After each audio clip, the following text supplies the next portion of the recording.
Bismillahirrahmanirrahim. Allahumma sholli wa sallim ala sayyidina Muhammadin wa ala ali sayyidina Muhammad. Assalamualaikum warahmatullahi wabarakatuh.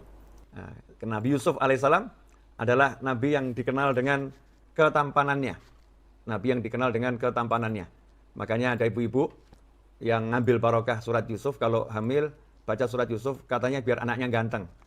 Ya insya Allah berkahnya dapat, tapi ganteng gak ganteng itu urusan Allah subhanahu wa ta'ala. Ya. Tapi kalau anak diperdengarkan surat Yusuf, nanti anak akan mendengar ayat-ayat Allah, dapat berkah yang luar biasa. Dan yang membaca otomatis kalau paham akan mendapatkan pelajaran yang luar biasa. Itu bagus untuk janinnya dan bagus untuk yang mengandung. Nabi Yusuf hidup dengan 11 bersaudara. Total anak Nabi Ya'qub alaihissalam ada 12. Ini harus kita pahami dulu. Kehidupan bersaudara dengan 12 saudara. Jadi 11 saudara plus 1. 12 anak ini hidup bersama. Ibunya berbeda.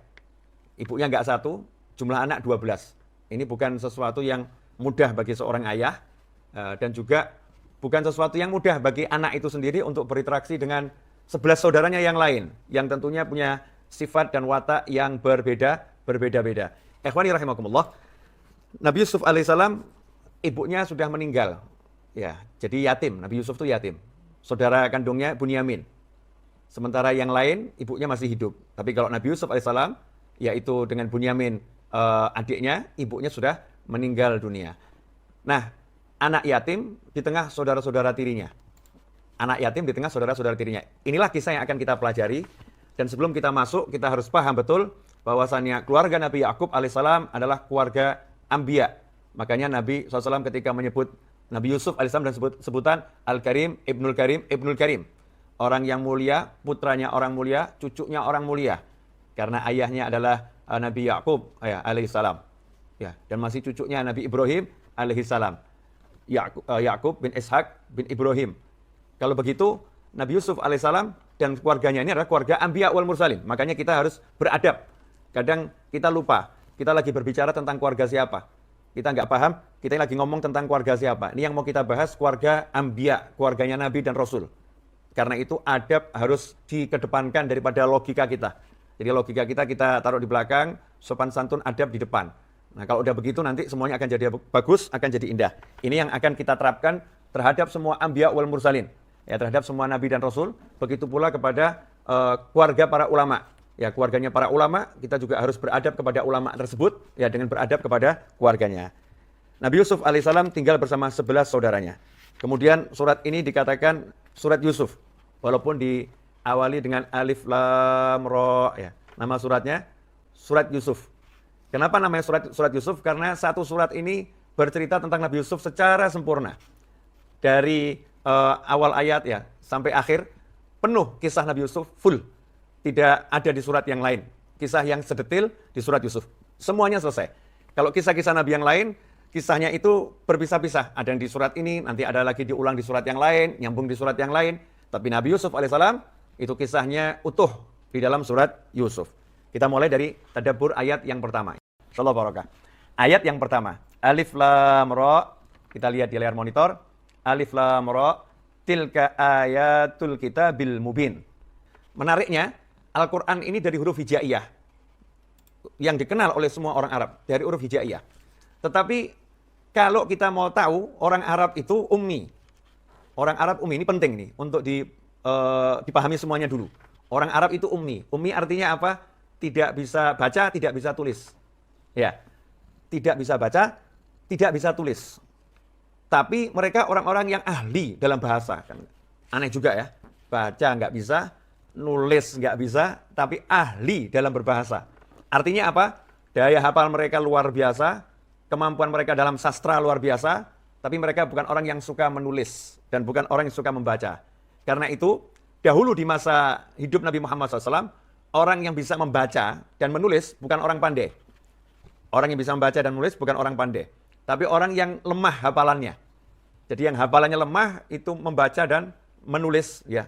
Dia terpaksa harus menulis untuk nanti bisa dia ingat, untuk dibaca. Sementara orang-orang yang hafalannya kuat, bersandar dengan hafalannya. Dan itu rata-rata orang Arab di masa itu hafalannya luar biasa. Mereka kaum yang ummi. Alif lam ra itu kalau orang yang melihat, ya, orang yang melihat itu orang Arab yang tidak tahu baca Al-Quran, maka membacanya bukan alif lam ro. Membacanya seperti orang membaca dalam bahasa Arab. Akan dibaca alaro. Karena dulu nggak ada fathah, nggak ada kasroh, nggak ada dhammah. Di zaman Nabi Muhammad SAW nggak ada fathah, nggak ada kasroh, nggak ada dhammah. Ya, yang ada ya huruf saja. Kemudian nggak ada titik. Entah di bawah, entah di atas, nggak ada. Kalau nun ya tetap sama garis tidur. Kalau ba ya garis tidur, nggak ada titiknya. Adanya titik, adanya dhammah, fathah, kasroh, itu adalah produk para sahabat radhiyallahu ta'ala ajma'in dan produk para tabi'in.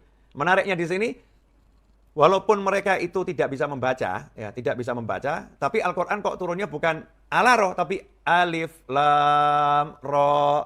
Apa hikmahnya? Nah ini yang kadang kita nggak merenung. Kenapa hikmahnya apa ya? Kita misalnya baru belajar membaca, tahu ada tulisan alam nasroh sama alif, lam, mim. Disandingkan alif, lam, mim. Karena tulisannya juga sama, alif, lam, ketemu mim. Di surat yang lain, alam nasroh, alif, lam, mim, nasroh. Nanti kalau kita ini orang yang bisa berbahasa Arab tapi nggak tahu Al-Quran, bisa membaca tulisan Arab nggak tahu Al-Quran, kita akan membacanya yang pertama alama atau alima, yang kedua alam nasroh. Tidak akan kita baca yang pertama alif, lam, mim, dan tidak akan kita baca yang kedua alif, lam, mim, nasroh. Nggak akan. Tapi kita akan baca alima atau alama, kemudian yang kedua alam nasroh. Kenapa seperti itu? Karena kita membacanya dengan kaidah bahasa yang kita pahami. Kaidah bahasa yang kita pahami. Ternyata Al-Quran tidak mau seperti itu, Allah nggak mau seperti itu. Maka Allah tidak menyuruh Nabi Muhammad SAW membacanya alama atau alima, tetapi alif, lam, mim, atau alif, lam, ro di dalam surat Yusuf. Pelajarannya apa? Catat ini, karena kita jarang mendengar yang seperti ini. Pelajarannya Al-Quran itu ya, harus dipelajari dari orang yang pernah mendengar dari Nabi Muhammad SAW. Jadi bukan dipelajari dari mushaf. Al-Quran itu tidak boleh kita bisa bahasa Arab. Ya, saya bisa bahasa Arab, saya bisa baca alif, ba, ta, saya bisa. Jadi sekarang saya mau baca Al-Quran. Kalau dia baca Al-Quran ini tanpa guru yang pernah mendengar dari Nabi Muhammad SAW, maka nanti ketika baca alif, lam, mim jadinya alama. Baca alif, lam, ro jadinya alaro. Nah, ini dalil yang paling kuat. Karena itu kita harus punya sanad, ya punya sanad dalam belajar Al-Quran. Saya udah hatamkan Al-Quran ini dari awal sampai akhir dari fulan, ya, fulan dari fulan, fulan dari fulan, sehingga bacaannya betul itu berasal dari Nabi Muhammad SAW.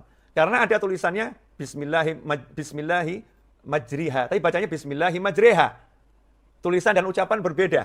Ya, itu harus bisa dibaca dari orang yang sudah pernah membaca kepada orang yang pernah membaca kepada orang yang pernah membaca sampai pernah mendengar langsung dari Nabi Muhammad SAW. Sanad keilmuan. Makanya jangan sekali-kali kita mengandalkan kemampuan kita untuk berbahasa Arab, kemampuan kita untuk membaca huruf-huruf hijaiyah, kemudian kita tidak mau belajar Al-Quran dari orang lain yang sudah pernah belajar dari para guru. Karena itu ada kebiasaan yang indah di kalangan para ulama. Di antara maghrib sampai isya, mereka buat halakoh tadarus Al-Quran, dan biasanya yang mimpin adalah orang yang udah punya sanad langsung ya kepada Nabi Muhammad SAW. Nanti tinggal dia menyimak, yang salah dibetulkan, yang betul seperti ini, dan seterusnya, dan seterusnya. Mari kita perbaiki Al-Quran kita. Ini hikmah yang pertama dari ayat yang pertama ya. Alif, lam, ro. Hikmahnya kita harus belajar lagi Al-Quran dari orang lain yang pernah belajar dari guru, yang gurunya dari gurunya, dan seterusnya, dan seterusnya. Dan itulah yang dilakukan Nabi Muhammad SAW. Tadarus Al-Quran bersama malaikat Jibril alaihissalam. Al-Quran itu diturunkan pada Nabi Muhammad SAW. Tapi Rasul tadarus pada malaikat Jibril alaihissalam. Ini kan sesuatu yang menarik. Tidak membaca sendiri, meskipun membacanya sendiri sangat mulia. Tapi Rasul mengajarkan kita untuk punya kebiasaan membaca dan mendengarkan. Membaca dan mendengarkan. Karena orang yang mendengarkan itu punya jaminan dari Allah Subhanahu wa taala, wa idza quri'al Qur'anu fastami'u lahu wa ansitu la'allakum turhamun. Dapat jaminan loh. Siapa yang dia mendengarkan Al-Quran dibaca, ya, la'allakum turhamun. Kalian pasti dapat rahmat dari Allah Subhanahu wa taala. Kemudian yang kedua, hikmah dari alif lam ra. Ya, mudah-mudahan berkah ini 1 jam saya bisa kupas 18 ayat bersama-sama antum semua insyaallah. Alif lam ra. Hikmahnya apa? Al-Quran itu ada dua bagian. Yang pertama ayat muhkamat, ayat-ayat yang jelas maknanya untuk menentukan hukum-hukum sholat, puasa, zakat, haji, hukum-hukum dalam sosial dan lain sebagainya. Ayat muhkamat. Ada ayat-ayat yang mubhamat. Jadi ayat-ayat yang maknanya memang remang-remang. Ya, maknanya remang-remang. Tidak pasti, ya, maknanya tidak pasti. Maknanya remang-remang. Maksudnya maknanya remang-remang bagaimana? Orang-orang yang punya kapasitas itu yang mampu. Orang-orang yang biasa tidak mampu. Ya, orang-orang yang biasa tidak mampu. Ikhwani rahimakumullah. Dalam kehidupan ini untuk mencapai suatu pengetahuan maka diperlukan panca indera. Ini hikmah dari Allah Ta'ala. Kita mau melihat butuh mata, mau mendengar butuh telinga, mau berbicara butuh lisan, ya, mau memegang butuh tangan untuk merasa, ya, mau memegang butuh tangan. Atau kita kenal ada panca indera. Tapi panca indera ini kemampuannya dibatasi oleh Allah Subhanahu Wa Ta'ala. Kemampuannya dibatasi. Kemudian mau berpikir butuh akal. Mau berpikir butuh akal. Sebagaimana mata, telinga, hidung, lisan, ya, tangan, maka akal juga dibatasi oleh Allah Subhanahu Wa Ta'ala. Ini harus betul-betul dipahami. Mata terbatas, telinga terbatas, hidung terbatas, lidah, lisan terbatas, tangan terbatas, maka akal pun juga dibatasi. Makanya jangan sekali-kali, naudzubillah min dzalik, mengandalkan akal.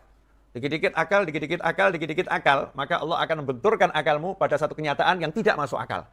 Ya, pada satu kenyataan yang tidak masuk akal. Nah, menyadari kekurang mampuan itu bagian dari kemampuan.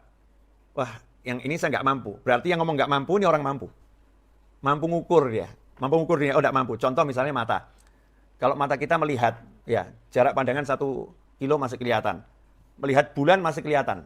Jauh loh turun bulan, masih kelihatan, jauh. Tapi hikmah dari Allah Subhanahu Wa Ta'ala, rembulan yang besar itu kalau jauh dijadikan kecil sama Allah Ta'ala biar bisa masuk, bisa kita lihat. Tapi detailnya nggak bisa. Detailnya rembulan, wah nggak tahu saya detailnya, butuh alat. Bukan berarti bulannya nggak bisa dilihat, bisa kita lihat, tetapi terbatas. Untuk lebih maka butuh alat. Ya, untuk lebih lagi butuh alat, ya seperti itu. Nah, alif lam ra, Allah pengen ngasih tahu, tidak semua ayat ini bisa kamu pahami. Alif lam ra kamu nggak tahu artinya apa, kamu nggak tahu maknanya apa. Hanya Allah yang ngerti, hanya Allah yang paham. Nah, kamu mengatakan tidak paham, itu ilmu. Maka dalam hidup itu kalau kita merasa tidak mampu, bagus. Wah, ini saya nggak mampu.